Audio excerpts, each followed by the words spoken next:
Réparer la nature. Ramener la vie sauvage dans des milieux dévastés par les activités humaines, c'est l'audacieux défi que des hommes et des femmes ont décidé de relever un peu partout sur la planète.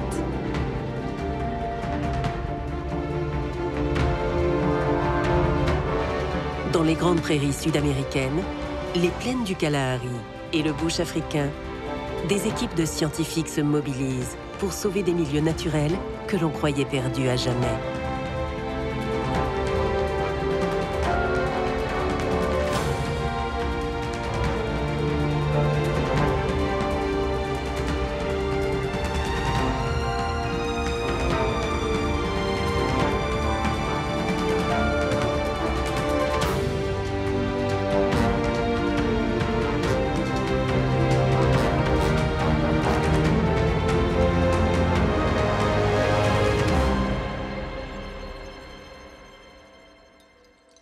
La réserve de Tswalu revient de loin.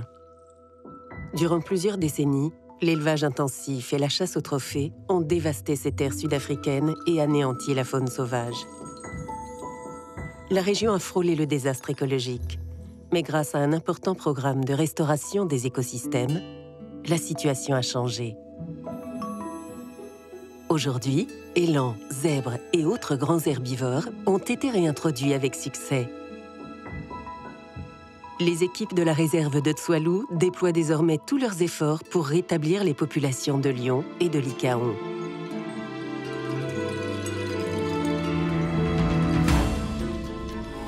La réserve naturelle de Tswalu se situe dans la province du Cap-Nord, tout près de la frontière avec le Botswana.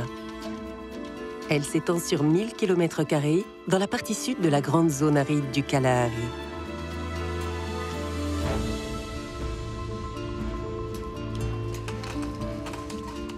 En langue tswana, Tswalu signifie « nouveau départ ». En 1998, le destin de cette terre a pris un nouvel élan sous l'impulsion de Nicky Oppenheimer. Ce riche homme d'affaires sud-africain décide de racheter une réserve de chasse et au fil du temps, acquiert une trentaine de fermes pour les démanteler et ramener la vie sauvage. Depuis, Gus van Dijk, le directeur de la conservation de Tswalu, conduit l'ensemble des opérations. Tswalu est un projet de conservation qui s'est développé sur ces 20 dernières années.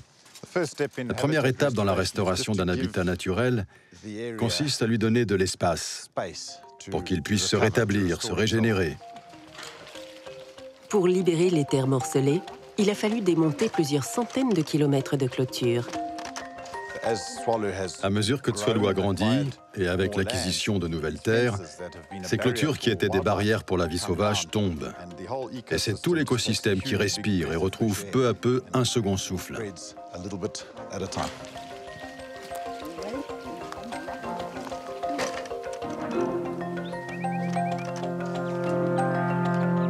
Aux côtés des herbivores et des grands prédateurs, des espèces rares et vulnérables profitent du renouveau de Tswalu, comme l'étrange oryctérope, le mystérieux pangolin et leurs voisins, les suricates.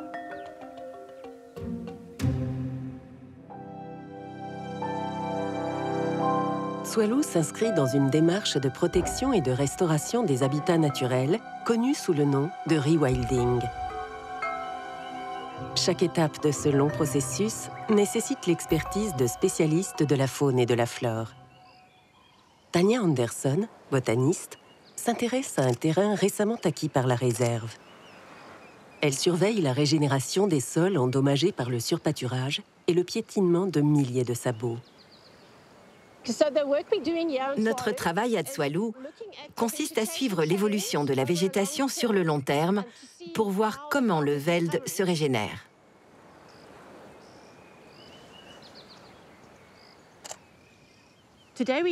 Aujourd'hui, nous nous trouvons sur un ancien point d'eau qui avait été construit il y a de nombreuses années et qui a été comblé il y a 2 ans. Au bout de 2 ans, on constate que très peu de plantes sont de retour. Celle-ci est une hélichrysome, une petite plante annuelle, l'une des premières à repousser sur les terrains dénudés. C'est ce qu'on appelle une plante pionnière. Petit à petit, la zone revit, de plus en plus d'espèces s'installent, l'herbe repousse. On commence alors à retrouver l'équilibre qui existait dans les parties du Veld qui n'ont pas été endommagées. Finalement, il y aura beaucoup plus de nourriture et d'abris pour les animaux sauvages. Grâce aux efforts entrepris, ce milieu semi-aride est en train de renaître.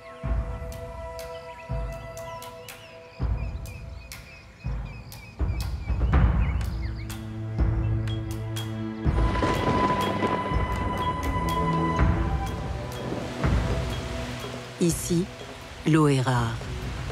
Il n'existe aucune rivière, mais Tsoalou bénéficie de précipitations 2 fois plus importantes que d'autres parties du Kalahari. 250 mm de pluie arrosent ces terres assoiffées chaque année. Ce n'est pas beaucoup, mais cela permet à la flore de s'épanouir. Et quand les premières plantes se réinstallent, c'est tout un cycle qui se met en place. La végétation ralentit le ruissellement et permet ainsi à l'eau de pénétrer dans le sol. En quelques années, l'immense Veld couvert de graminées, de buissons et de petits épineux se reconstitue. Les élans du Cap, les oryx et les grands koudous reviennent brouter dans ces nouvelles prairies.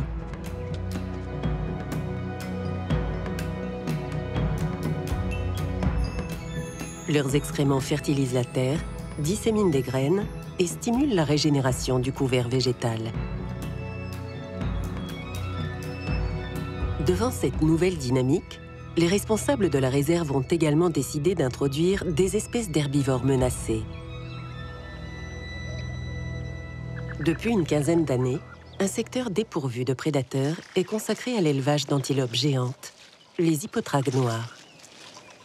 Les grands mâles dominants ne tolèrent aucun rivaux sur leur territoire. Ils veillent vigoureusement sur leur harem d'une quinzaine de femelles et de petits.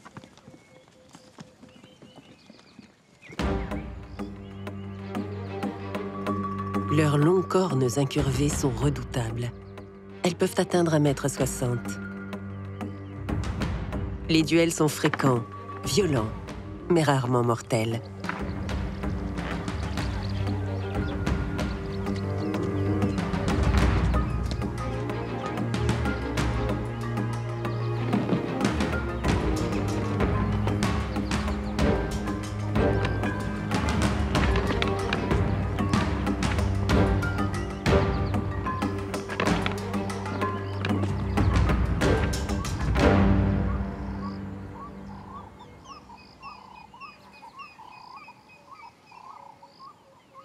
Arrivés à la même époque que les hippotragues, les très rares zèbres de Hartmann sont passés de 60 à plus de 200 individus aujourd'hui.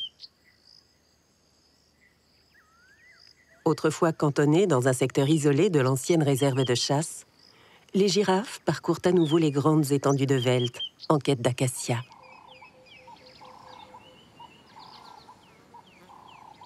Tsoalou reprend peu à peu son visage d'antan.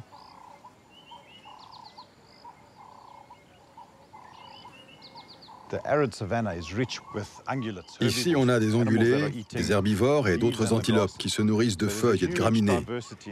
Il y a une grande diversité d'espèces dans le Kalahari.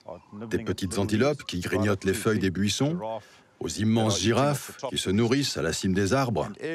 C'est cette diversité qui fait que le Kalahari est si spécial. Au cours du processus de restauration, nous avons fait en sorte que toutes les espèces d'ongulés et d'herbivores soient de retour dans leur écosystème et trouvent un équilibre naturel dans leur habitat avec leurs prédateurs.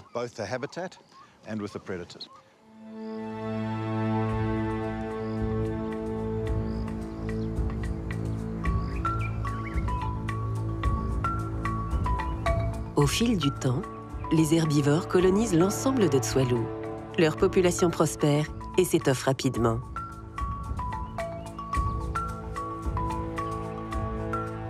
Gus Van Dyck et ses équipes ont donc décidé de passer à l'étape suivante et de réintroduire de grands prédateurs afin que Tsoalou trouve un nouvel équilibre.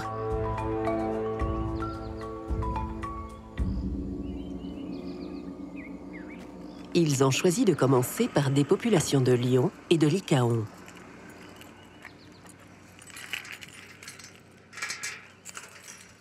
Ce matin, Roxane Collins, spécialiste des carnivores, part en mission dans le secteur de l'Erraba. Cet espace clos et électrifié de 20 000 hectares dédié aux lions est séparé du secteur de Koranaberg où vivent les lycaons. Swallow est une réserve unique en son genre, car elle est divisée en deux parties. Je me trouve dans la partie est de la réserve. Ce secteur s'appelle l'Erraba. Les lions sont les super prédateurs de ce côté de la réserve. Il y a 22 lions ici. Il s'agit de lions du Kalahari. Pour résumer, je cherche à mesurer l'impact des lions sur les petits prédateurs dans ce secteur pour le comparer à celui des lycaons et des guépards de l'autre côté de la réserve, dans le secteur de Koranaberg, où ils remplissent le rôle de super prédateurs.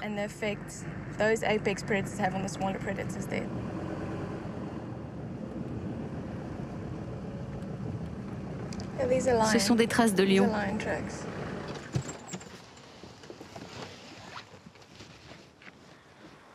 Depuis 2001, Swallow participe avec d'autres réserves à un programme d'échange et de sauvegarde des lions du Kalahari, dont il reste moins de 1000 individus. Voilà les empreintes. On peut voir 1, 2, 3, 4 empreintes de coussinets et toute la patte. Elles vont toutes dans cette direction, si on veut les suivre. Roxane est sur les traces de 2 mâles, réintroduits en 2011.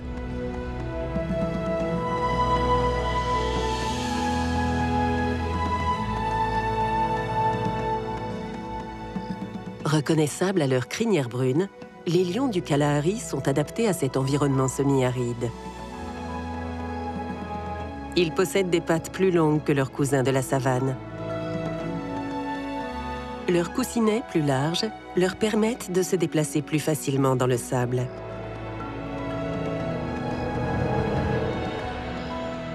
Ils sont surtout capables de supporter des températures extrêmes.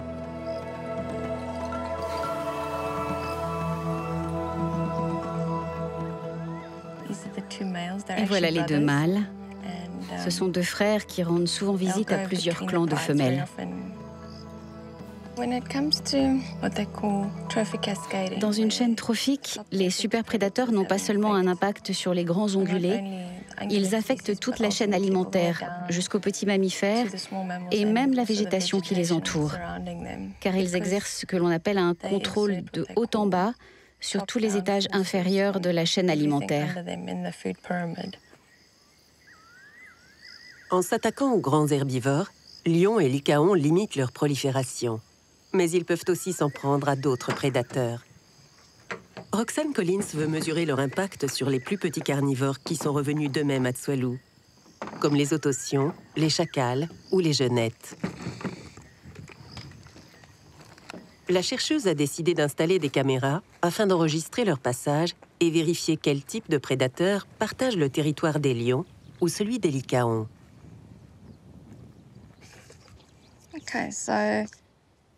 Il faut placer la caméra à 75 cm du sol,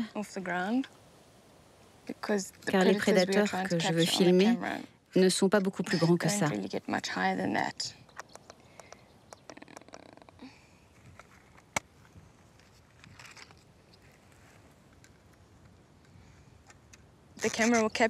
La caméra va enregistrer tout ce qui bouge jusqu'à 25 mètres de distance.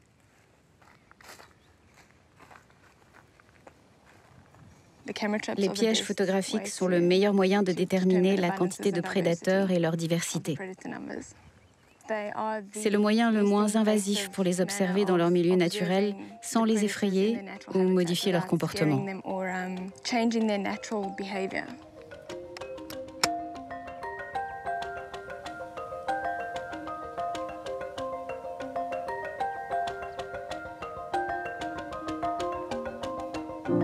Une autre façon de mesurer la présence de carnivores est de comparer la quantité et la diversité de proies présentes dans chaque secteur.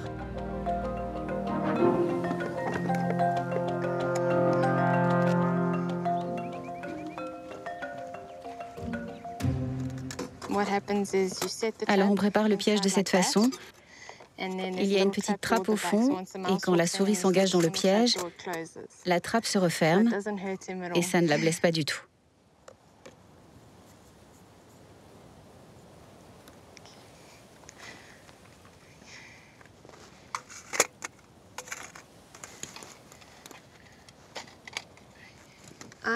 Je capture de petits mammifères dans le cadre de mes recherches sur les prédateurs de taille moyenne comme les chacals à chabrac, les renards du Cap ou les autocions. Leur régime alimentaire est principalement constitué de rongeurs comme les gerbilles, les souris, les rats, les senguis ou les musaraignes. Cette étude permettra d'estimer le nombre de petits carnivores indispensables au bon fonctionnement de la chaîne alimentaire, car dans ce milieu clos, les superprédateurs pourraient les éradiquer.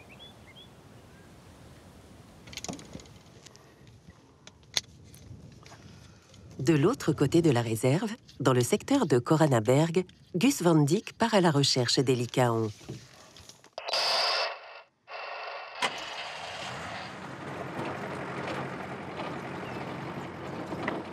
Il suit quotidiennement cette meute composée d'une vingtaine d'individus.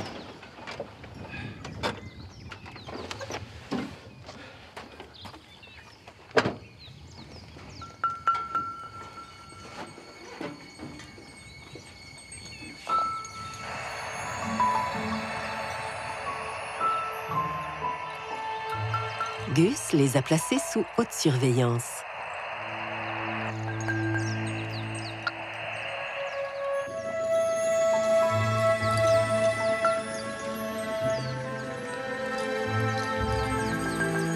Bien qu'équipés de colliers émetteurs, les lycaons ne sont pas faciles à repérer. Ils peuvent parcourir plusieurs dizaines de kilomètres par jour dans cette section de la réserve, 3 fois plus étendue que celle des lions.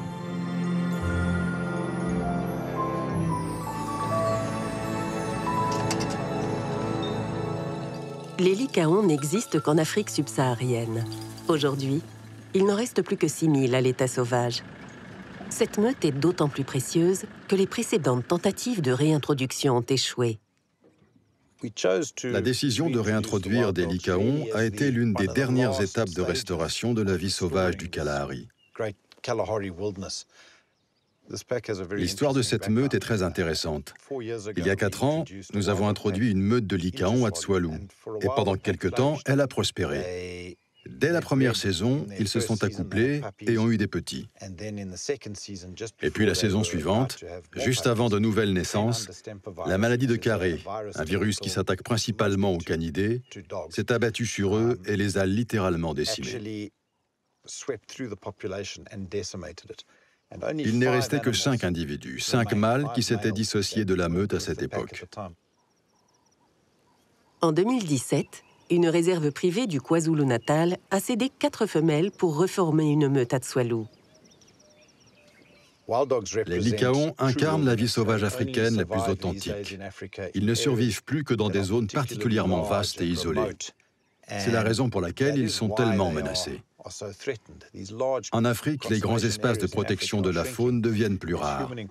À cause de la pression humaine, ils croisent des hommes, attrapent des maladies et leur proie se raréfie. Cette meute représente l'ultime espoir pour l'espèce dans cette région du Kalahari. Elle se porte bien, mais Gus a remarqué qu'il manque la femelle alpha. Son absence est préoccupante, car elle assure la cohésion et la pérennité du groupe. Gus va tenter de la retrouver avant la tombée de la nuit.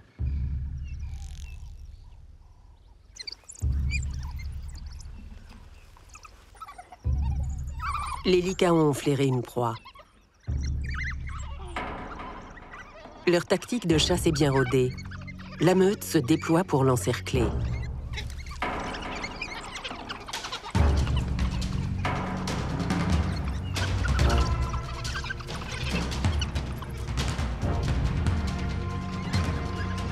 Ce phacochère a peu de chances de s'en sortir.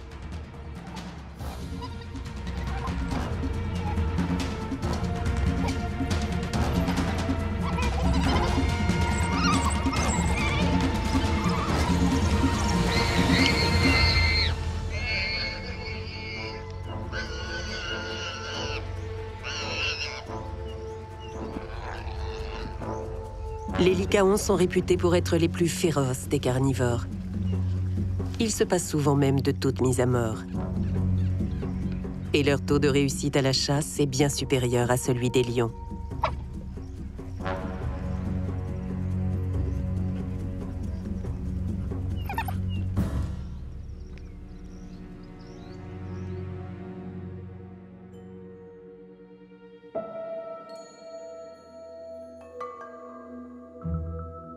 Chercheuse à l'université de Witwatersrand de Johannesburg, Wendy Panaino surveille l'évolution de ce milieu naturel encore en convalescence. Elle s'intéresse particulièrement à une étrange créature couverte d'écailles, le pangolin terrestre du Cap. Car quand le pangolin se porte bien, c'est que l'écosystème va bien lui aussi. On parle d'espèces bio-indicatrices. Le pangolin est en voie de disparition. C'est l'animal le plus braconné au monde. Le voir prospérer à Tswalu serait donc une immense victoire. Nous partons sur leurs traces tôt le matin pour être sûrs d'avoir des empreintes fraîches, sans que personne n'ait marché ou roulé dessus. En plus, le vent souffle pas mal durant la journée et on peut perdre leurs traces. Alors plus tôt on commence et plus on a de chances de trouver des traces fraîches sur le sol. Retrouver la trace de cet animal nocturne qui passe ses journées enfouies sous terre est un véritable jeu de piste. Il y a des traces qui traversent la route. On va les suivre et avec un peu de chance, elles vont nous mener à un terrier.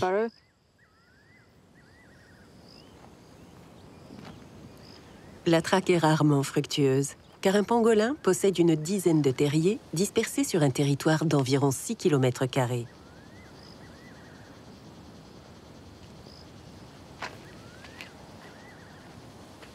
C'est toujours sympa lorsqu'on suit des traces de tomber sur l'endroit où il a cherché de la nourriture. On voit bien où il a creusé. On peut voir les empreintes de sa queue par là. Oui, c'est sympa. La biologiste prend soin d'enregistrer la position GPS. Elle reviendra à la tombée de la nuit pour essayer de surprendre le pangolin à la sortie de sa tanière.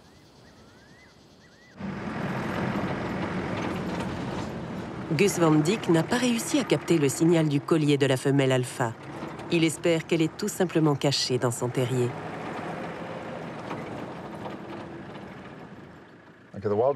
Les lycaons ont tué une femelle koudou. On dirait qu'ils l'ont tuée tôt ce matin. Il ne reste presque plus de viande. Il n'y a plus que le squelette et la peau. Les lycaons doivent être quelque part dans les parages, à l'ombre. Ou alors ils sont peut-être partis boire, après avoir tué un animal aussi gros.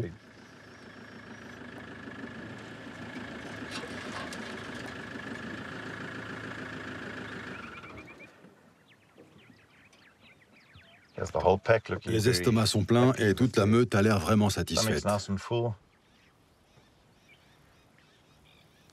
Tswalu est important pour la préservation de l'écosystème et pour qu'il y ait encore des endroits où les animaux peuvent chasser, où les charognards peuvent toujours trouver de la nourriture, comme cette hyène brune qui vient se nourrir ici.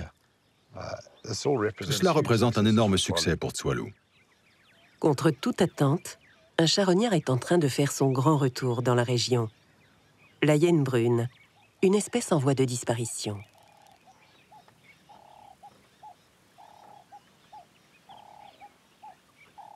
Les hyènes brunes en particulier sont capables de briser les os et de s'en nourrir.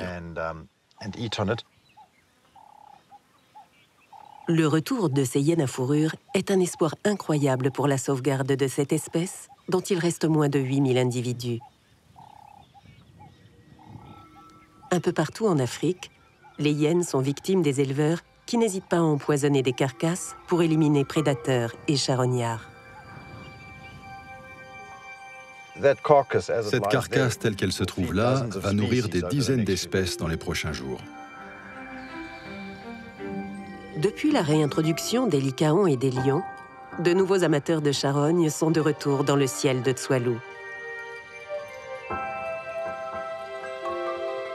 Linda Van Den Iver, ornithologue de BirdLife South Africa, veut s'assurer qu'ils sont ici en sécurité. Les vautours sont en danger. 4 espèces sur les 9 que l'on trouve en Afrique du Sud sont en danger critique d'extinction. Cet oiseau mal aimé est l'un des acteurs essentiels de la région.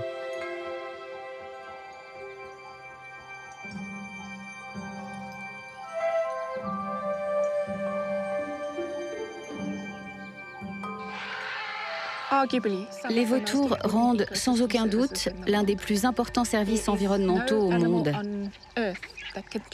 Aucun autre animal ne peut nettoyer une carcasse aussi vite qu'eux.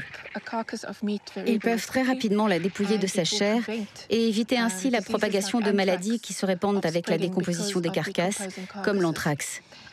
Ils rendent aussi l'environnement plus propre et plus agréable. Personne ne veut de carcasses qui pourrissent un peu partout. Les vautours rendent ce service gratuitement.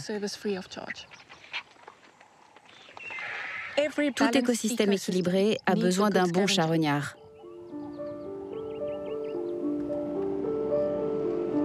Linda inspecte les anciens abreuvoirs pour vérifier qu'ils ne présentent aucun danger de noyade pour ces grands rapaces.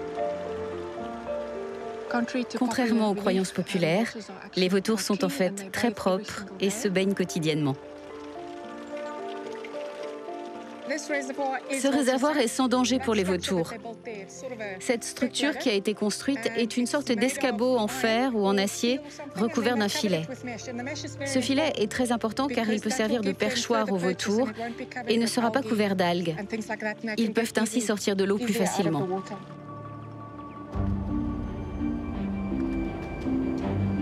Linda poursuit son inspection de la réserve. Elle veut s'assurer que toutes les précautions ont été prises pour éviter que les grands rapaces ne se blessent ou soient tués.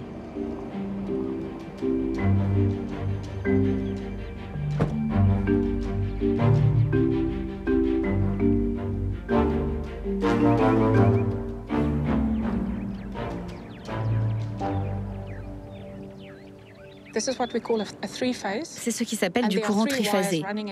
Les 3 câbles parallèles sont sous tension.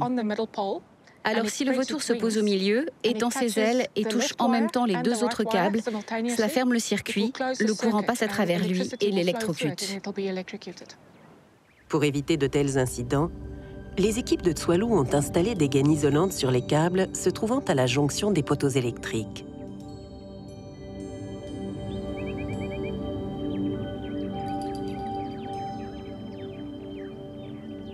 Tswalu semble être un lieu d'approvisionnement en nourriture important pour les vautours oricoux et les vautours africains. Il y a un couple d'oricoux dans la réserve et je pense qu'il est sûrement en train de construire son nid.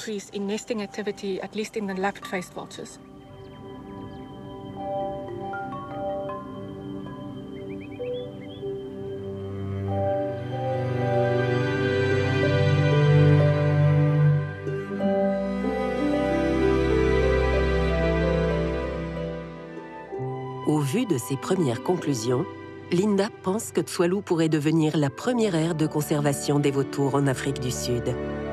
Sauver ces nettoyeurs, c'est aussi protéger toutes les autres espèces. Car ils réduisent grandement les risques de propagation de maladies à la faune sauvage et à l'homme.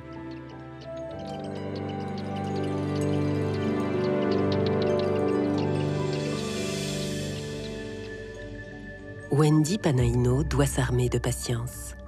Comme chaque soir, les timides pangolins attendent l'obscurité la plus totale pour s'aventurer à l'extérieur.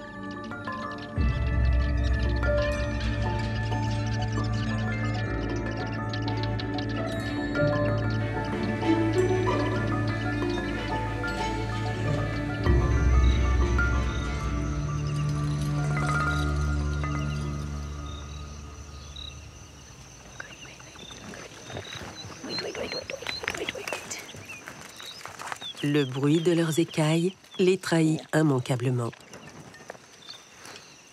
Ok, n'aie pas peur, tu ne crains rien. Je peux pas l'affirmer, mais je pense que c'est une femelle.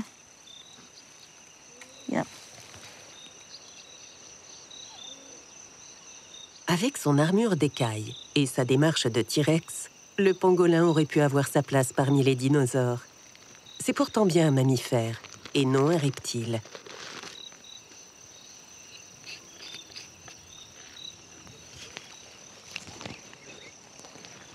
À la moindre menace, il s'enroule sur lui-même pour protéger les parties du corps les plus vulnérables. Mais cette fois, c'est inutile. La pose d'un émetteur sur une écaille est absolument indolore.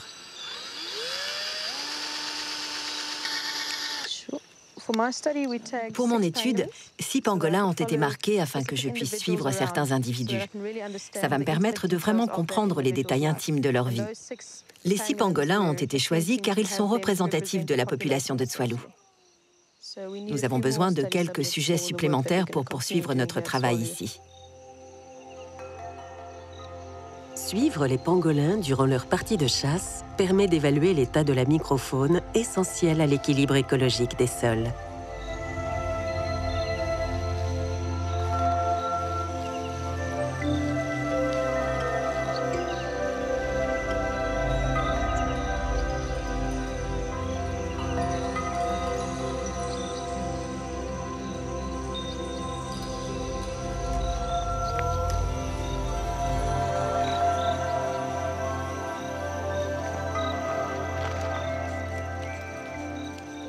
Les pangolins ont une alimentation très particulière. Ils cherchent des fourmis et des termites spécifiques. Ils en mangent quotidiennement des milliers et des milliers. Nous estimons donc qu'ils jouent un rôle dans la régulation des populations de fourmis et de termites.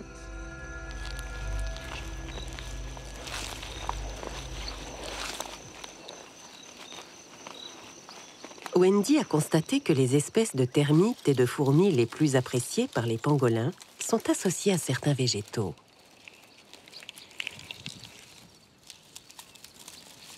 Grâce à ces observations, ces plantes qui retiennent l'humidité dans leurs racines et permettent à la microfaune de prospérer vont faire l'objet d'un programme de protection. Tsoalou semble avoir une population de pangolins en bonne santé. Il doit donc y avoir dans cet habitat ou dans les proies quelque chose qui leur convient. La conservation de cette zone est donc très importante si nous voulons aussi sauver l'espèce. Tsoalou redevient aussi un refuge pour d'autres créatures des terriers qui s'activent la nuit venue. Des espèces rares, dotées de grandes oreilles et d'un bon odorat. La panoplie idéale du chasseur d'insectes. Comme l'autotion, un petit canidé aussi appelé chien oreillard. Ou le furtif protèle, une petite hyène zébrée qui, contrairement à ses cousines carnivores, est une grande consommatrice de termites.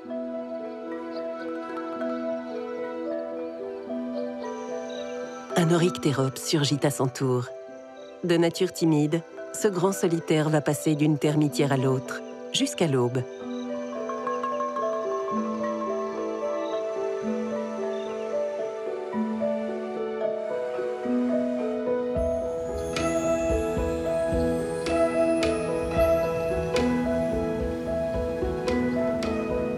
Dans ce théâtre naturel, où chaque espèce a un rôle à jouer, l'oryctérope participe, à sa façon, au bon fonctionnement de l'écosystème.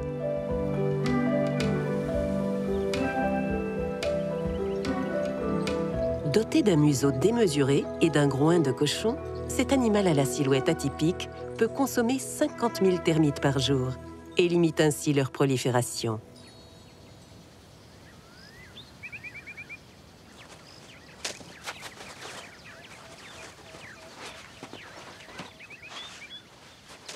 La renaissance de Tsoalou profite aussi aux suricates. Ils apprécient le sol meuble du Kalahari, car ici, ils n'ont aucune difficulté pour creuser et chercher des larves ou des scorpions.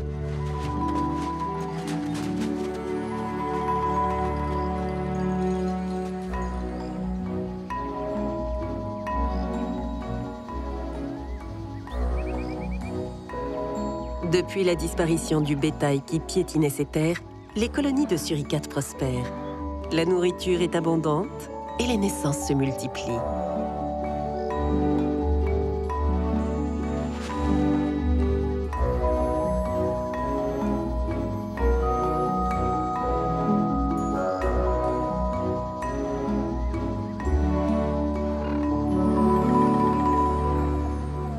La femelle dominante peut donner naissance à 3 petits, 3 ou 4 fois par an.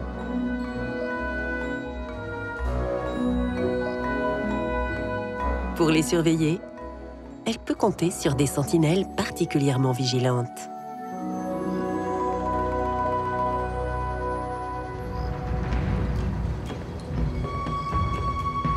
Au fil des saisons, Tsoalou retrouve toute sa splendeur. Mais restaurer ces écosystèmes demande d'énormes moyens. Pour financer ce projet fou, les équipes misent aussi sur le tourisme et l'organisation de safaris. Des lodges ont ouvert et des jeunes, originaires des communautés locales, suivent une formation de guide naturaliste. Bon les gars, aujourd'hui, nous allons faire du repérage et du signalement. Aten Kosidiba connaît la faune de la réserve sur le bout des doigts. Depuis 2017, il enseigne le métier de guide.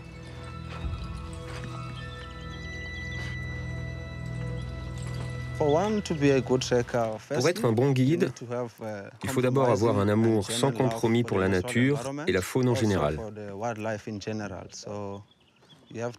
Il faut que vous ayez ces compétences et être aussi constamment curieux, même pour les choses qui semblent insignifiantes que vous pouvez apercevoir lorsque vous marchez dans la brousse. Il faut que vous soyez humble, passionné et très discipliné.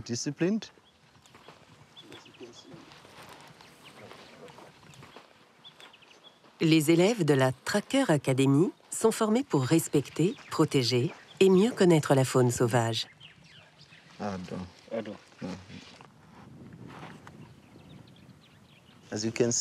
Comme vous pouvez le voir, voilà ce qu'aiment les girafes dans la région. Elles se nourrissent principalement de feuilles d'acacia. Pas de doute, ce sont bien des crottes de girafes. Quand on essaie de les presser, on sent qu'elles sont dures à cause des graines qu'elles contiennent. Celles de l'élan sont plus molles car elles contiennent de l'herbe. Voilà, celle-ci est plus dure. Ces futurs guides seront bientôt les nouveaux ambassadeurs de l'écotourisme dans le sud du Kalahari.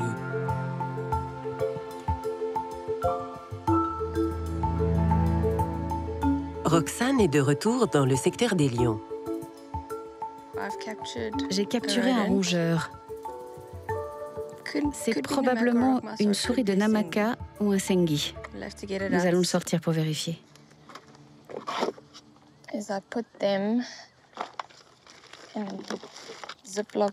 Je vais le mettre dans un sachet en plastique. Voyons s'il sort. Allez.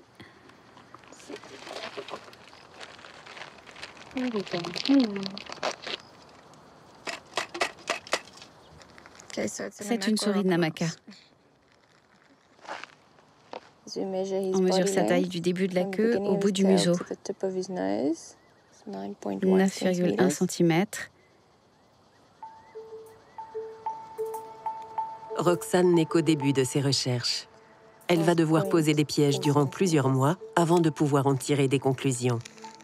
En attendant, les enregistrements des pièges photographiques vont peut-être l'éclairer sur la diversité et la quantité de prédateurs présents à Tsoalou.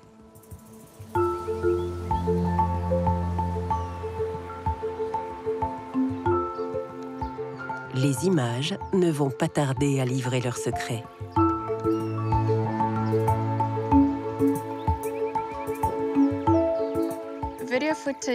Les images vidéo de prédateurs enregistrées à l'Erhaba montrent des lions, des autocions, des renards du Cap, ainsi que le chacal à chabrak et le chat sauvage d'Afrique.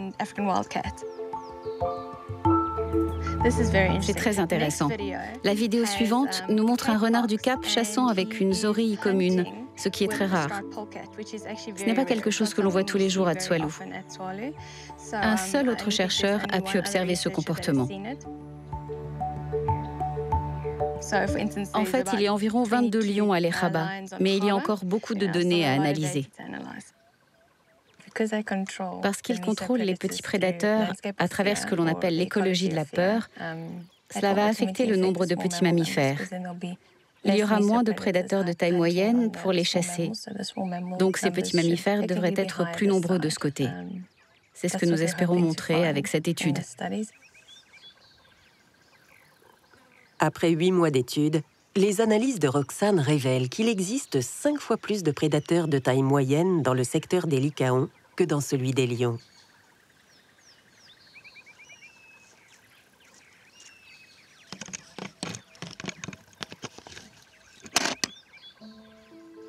ces premières données confirment ses intuitions. Si la population de lions augmentait à l'air bas, elle pourrait mettre en péril l'ensemble de la chaîne alimentaire.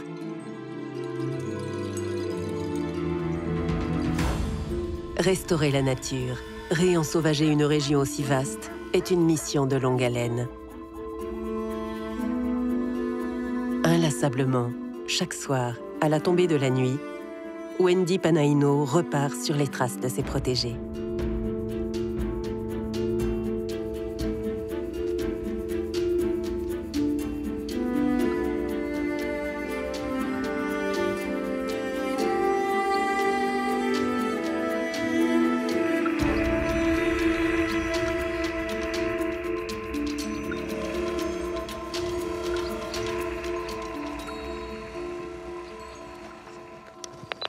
Je l'entends. Il est par là.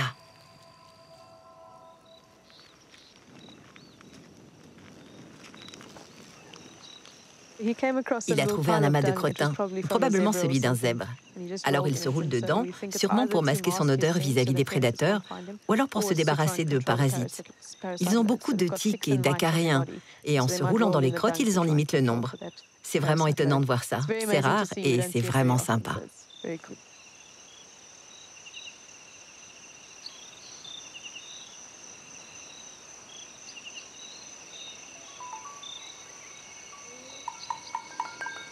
Wow.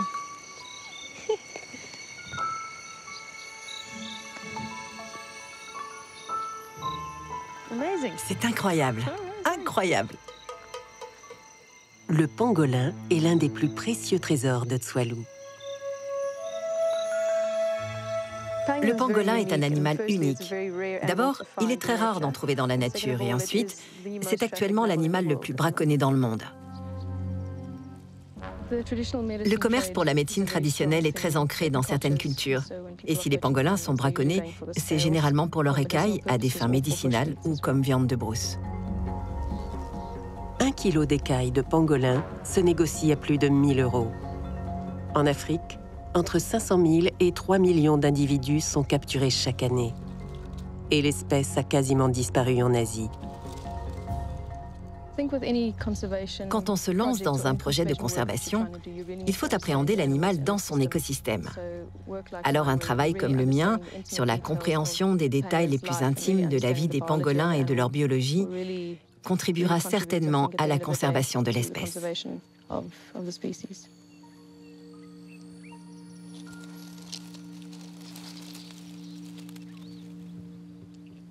Pour le moment, une chose est sûre. Tsoalou est en train de devenir un exceptionnel sanctuaire pour de nombreuses espèces en voie de disparition.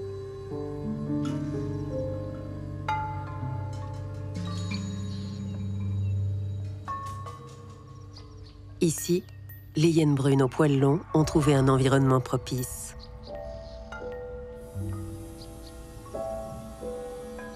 À l'allure blafarde de la lune, elles peuvent parcourir 50 km pour trouver de la nourriture. Ces charognards d'opportunistes ne font pas la fine bouche. Elles profitent pleinement des carcasses abandonnées par les grands prédateurs. Elles dévorent tout, y compris les os.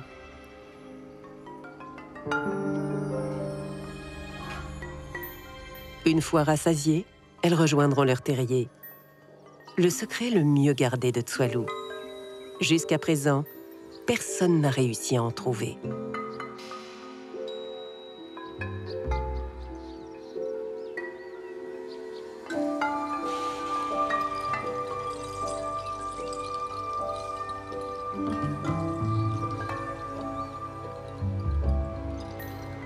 Gus Van Dijk est toujours à la recherche de la femelle lycaon.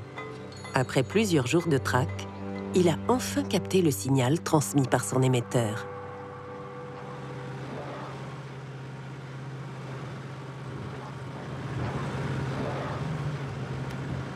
Gus finit par la repérer dans un secteur éloigné et recouvert de buissons.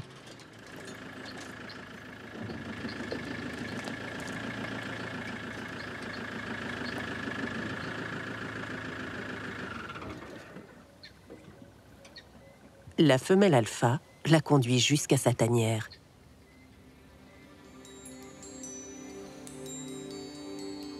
Une merveilleuse surprise attend Gus à son arrivée au terrier. Une portée de 13 chiots, âgés d'environ 1 mois, est terriblement pressée d'explorer le monde qui les entoure.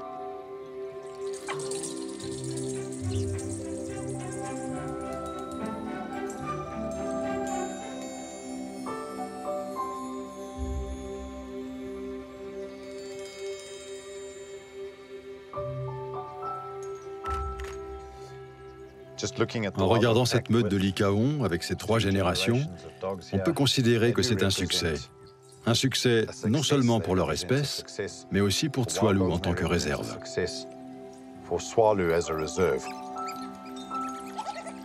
Pendant les 10 semaines de gestation, chaque membre du clan est venu, à tour de rôle, nourrir la femelle alpha. C'est maintenant au tour des chiots de profiter des morceaux de viande que leur apportent les adultes. Durant les 12 prochains mois, ils seront choyés par tout le clan.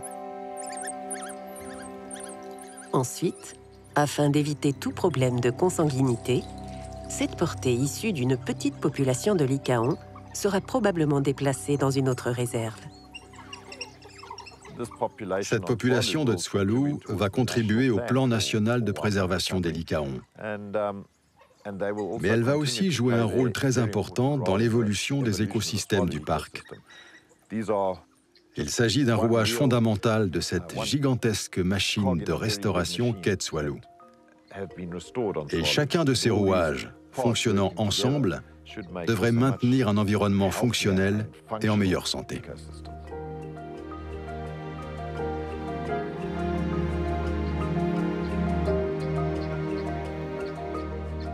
De l'autre côté de la réserve, dans le secteur de l'Eraba, des lionceaux ont vu le jour.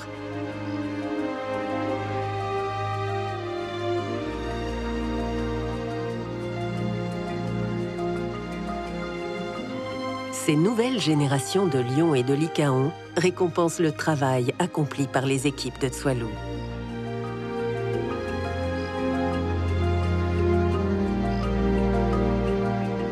Elles incarnent un formidable espoir pour ces grands prédateurs menacés de disparition.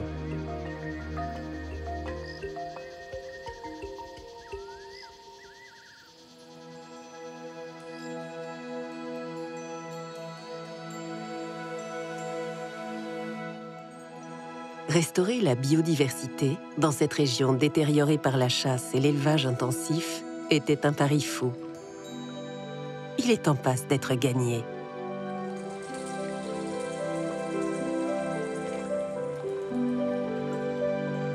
Aujourd'hui, plus de 70 espèces de mammifères et 240 espèces d'oiseaux vivent à Tswalu. Des girafes, des babouins, des phacochères, des koudous, des gnous et des oryx se croisent autour des points d'eau.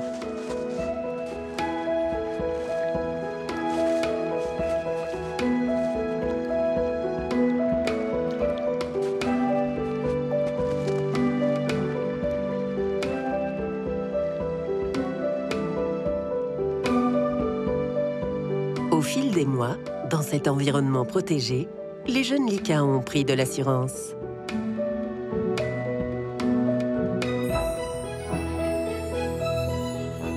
Ils s'aventurent désormais loin de leur terrier et suivent les adultes sur leur terrain de chasse.